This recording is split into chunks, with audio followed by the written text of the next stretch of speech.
दोस्तों, ये बांग्लादेश के चार बड़े और अहम शहर हैं: चटगांव, राजशाही, सिलहट और खुलना, जहां भारत के उच्चायोग और सहायक उच्चायोग के कार्यालय मौजूद हैं।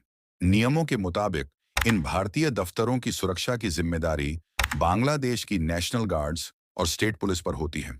लेकिन हैरानी की बात यह है कि हकीकत में इन चारों शहरों में भारत के ये कार्यालय लगभग बिना किसी मजबूत सुरक्षा व्यवस्था के काम कर रहे हैं। ना स्थायी पुलिस तैनाती, ना हाई सिक्योरिटी प्रोटोकॉल और ना ही किसी आपात स्थिति से निपटने की ठोस तैयारी। अब यहाँ एक गंभीर सवाल उठता है। अगर कल को कोई कट्टरपंथी संगठन या अराजक तत्व इन दफ्तरों पर हमला कर दे, तो हमारे भारतीय अधिकारियों की सुरक्षा की जिम्मेदारी आखिर कौन लेगा? ये मामला इसलिए और गंभीर हो जाता है क्योंकि 1961 का Vienna convention of diplomatic relations साफ साफ कहता है कि किसी भी विदेशी दूतावास या उच्चायोग की सुरक्षा पूरी तरह मेजबान देश की कानूनी जिम्मेदारी होती है। यानी भारत के उच्चायोग और सहायक उच्चायोग की सुरक्षा देना बांग्लादेश का अंतर्राष्ट्रीय दायित्व है। इसके बावजूद बांग्लादेश सरकार इस जिम्मेदारी से लगातार बचती हुई नजर आ रही है। ना तो पर्याप्त सुरक्षा दी जा रही है और ना ही भारत की चिंताओं को गंभीरता से लिया जा रहा है। अब कहानी में सबसे बड़ा ट्विस्ट यहां आता है। जो बांग्लादेश अपने देश में भारतीय डिप्लोमेट्स को सुरक्षा देने में नाकाम है, वही बांग्लादेश अब भारत पर दबाव बनाने की कोशिश कर रहा है। बांग्लादेश की अंतरिम सरकार के विदेश मंत्री तौहीद हुसैन ने भारत से मांग की है कि नई दिल्ली में मौजूद बांग्लादेश हाई कमीशन को जीड प्लस या एनएसजी जैसी हाई लेवल सुरक्षा दी जाए। यानी जो सुरक्षा खुद देने में असमर्थ हैं, उसी सुरक्षा की मांग अब भारत से कर रहे हैं।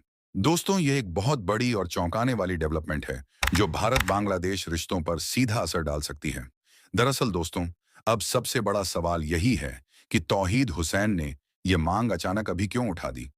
इसके पीछे की वजह मानी जा रही है बांग्लादेश में हाल ही में हुई एक हिंदू युवक की बर्बर हत्या।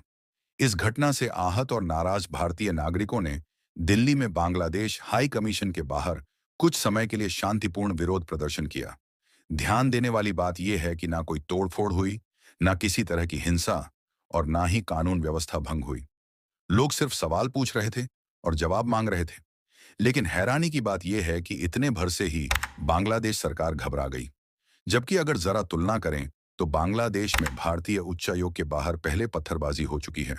भारतीय अधिकारियों के आवासों को सीधे निशाना बनाया गया है और भीड़ कई बार सारी सीमाएं पार कर चुकी हैं।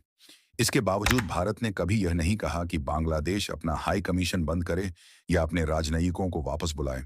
लेकिन अब वही धमकी भारत को दी जा रही है। यही पूरा मामला कई गंभीर सवाल खड़े करता है। क्या बांग्लादेश दोहरा रवैया अपना रहा है? क्या अंतर्राष्ट्रीय कानून सिर्फ मांगने के लिए होते हैं, निभाने के लिए नहीं? और क्या भारत को बिना किसी शर्त बांग्लादेश की हर मांग मान लेनी चाहिए? इन्हीं सवालों के साथ इस पूरे मुद्दे को और गहराई से समझना जरूरी है। दोस्तों, अगर इस मामले को आंकड़ों और जमीनी हकीकत के साथ देखें तो तस्वीर और भी साफ हो जाती है। पिछले कुछ महीनों में बांग्लादेश के अलग अलग हिस्सों से लगातार ऐसी खबरें सामने आई हैं जहां अल्पसंख्यकों, खासकर हिंदुओं को सीधे निशाना बनाया गया। कई जगहों पर मंदिरों में तोड़फोड़ हुई, दुकानों को आग लगाई गई और कुछ मामलों में लोगों को जिंदा जलाने तक की घटनाएं सामने आईं।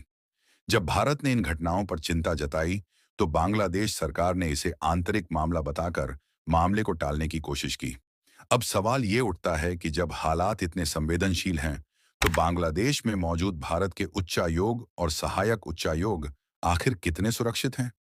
बांग्लादेश में भारत के 4,000 से ज्यादा स्टाफ और उनके परिवार अलग अलग शहरों में रहते हैं। इनकी सुरक्षा सिर्फ स्थानीय पुलिस के भरोसे छोड़ दी गई है। अपनी राय नीचे कमेंट में जरूर बताइए। अगर वीडियो जानकारीपूर्ण लगा हो तो उसे लाइक करें, चैनल को सब्सक्राइब करें और इस मुद्दे को ज्यादा लोगों तक पहुंचाने के लिए वीडियो को शेयर जरूर करें। तब तक के लिए जय हिंद, जय भारत।